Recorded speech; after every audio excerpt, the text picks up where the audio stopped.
तुम्ही जाहीरपणे बोलून दाखवलं होतं पक्ष माझ्या ताब्यात द्या राज्यातला, आता संधी मी जाहीरपणे हे सांगितलं होतं पक्ष माझ्या ताब्यात द्या असं सांगितलं नव्हतं। मी असंही सांगितलं होतं मला प्रदेश अध्यक्ष व्हायचं नाहीये। कुठल्याही एखाद्या साध्या व्यक्तीला तुम्ही त्या ठिकाणी संधी द्या। जयंत पाटील साहेबांचं मार्गदर्शन हे नेहमी आपल्याला राहील। हे देश पातळीवर सुद्धा आपल्याला ते राहू शकतं, लढायचंय। पण आता काही प्रमाणात जे जयंत पाटील साहेब, पवार साहेब, सुप्रियाताई सुद्धा जे म्हणतात काही बदल झाले पाहिजे, ते त्या नेत्यांनीच ठरवलेलं आहे की आता बदल व्हावेत। आता त्याची सुरुवात झालेली आहे।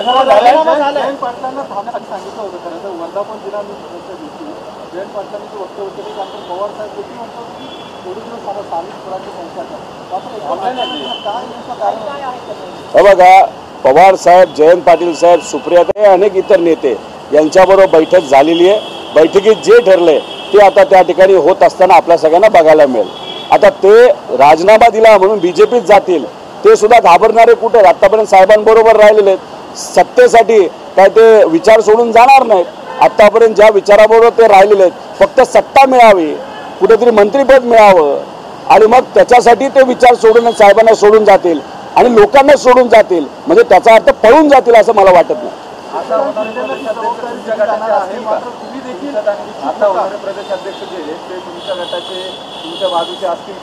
पक्षात आमच्यात गटच नाही। जयंत पाटील साहेबांबरोबर मी पण काम केलेलं आहे। जे नवीन येणार आहेत आता ते कोण आहेत अजून कळलेलं नाही। चर्चा फक्त लोकांमध्ये आहे।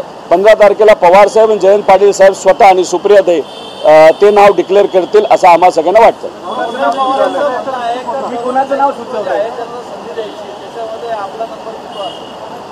हे बघा, बॅटिंग लाईनअप मध्ये ओपनिंग बॅट्समन कुणी असला नाही तर कॅप्टन कुणी असला, त्याच्यामध्ये ओपनर कधीतरी चांगला खेळतो, मध्य लेवलला चांगला करतो। एक स्ट्रॅटेजी असते पक्षाची, जसे क्रिकेटमध्ये असते। त्याच्यामध्ये सगळेच यंग असतील तर मार्गदर्शक कोण राहणार? त्यामुळे कॉम्बिनेशन जर असेल तर क्रिकेटची टीम चांगली होती। तसंच आपल्या राजकारणामध्ये सुद्धा कॉम्बिनेशन यंग आणि मार्गदर्शन नाही तर अनुभवी याचं जर कॉम्बिनेशन असेल तर मग खेळायला पण मजा येते। आम्ही आतापर्यंत साहेबांबरोबर आहोत, विचाराबरोबर आहोत। आता सुद्धा पक्षाची, लोकांची भूमिका जिथं कुठं लागेल तिथं मी मांडत आहे। त्यामुळे येणाऱ्या काळामध्ये पक्षात तर मी असणारच आहे। ते पद मी कधीही लक्षात ठेवलं नव्हतं, कधी टार्गेट ठेवलं नव्हतं प्रदेशाध्यक्ष पद, पण छोटंसं एखादं पद या पक्षामध्ये मिळेल आणि त्या पदाला मी न्याय देईल असं या ठिकाणी आपल्या सगळ्यांना सांगतो। शेवटी पवार साहेब आणि एक 15 तारखेला लोकांची चर्चा केली जाईल। आमच्यात थोडीशी लोकशाही आहे, लोकशाही मानतो। चर्चा करूनच कुठलं पद कोणाला कसं द्यायचं या ठिकाणी निर्णय घेतला जाईल। इथे जर मी आता सांगितलं हेच पाहिजे, तेच पाहिजे, हेच मिळणार, तेच मिळणार, मग लोकशाही कुठे राहिली? सगळ्यांना विश्वासात घेऊन आमचे पदाधिकारी, कार्यकर्ते काय म्हणतात हे सुद्धा त्या ठिकाणी बघायची जरूरत आहे। साहेब देतील ते पद ज्याच्यामध्ये कुठेतरी काम करण्याची योग्य अशी संधी असेल तसं पद मी घेईल। अशी अनेक नावं सुचवली होती, त्यात बघूया जे योग्य नाव असेल तेच पवार साहेब पुढे करतील। 15 तारखेपर्यंत थांबूया, आज 11 तारीख आहे। कुठलं नाव? आम्ही कुठलंच नाव तिथं सुचवलं नव्हतं। जी 4 नावं सुचवली होती त्यातले आता योग्य अशी चर्चा सुरू आहे। आणि जसं मी तुम्हाला सांगतो तसं तुमची सुद्धा अपेक्षा अशी होती की कदाचित प्रदेशाध्यक्षपद मला मिळेल, पण तशी चर्चाच झाली नव्हती। तसंच मी तुम्हाला सांगतोय काही अशी ठराविक महत्त्वाची पदे आहेत जी प्रदेशाध्यक्षाला ताकद देण्यासाठी महत्त्वाची पदे आहेत।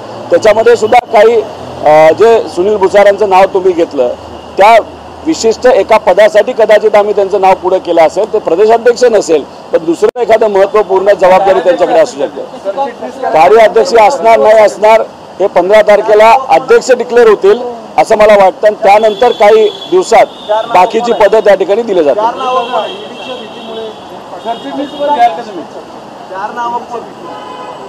असं मला वाटत नाही ते ईडीला घाबरतात, कशाला घाबरतात। त्यामुळे त्याच्या ही चर्चा असते।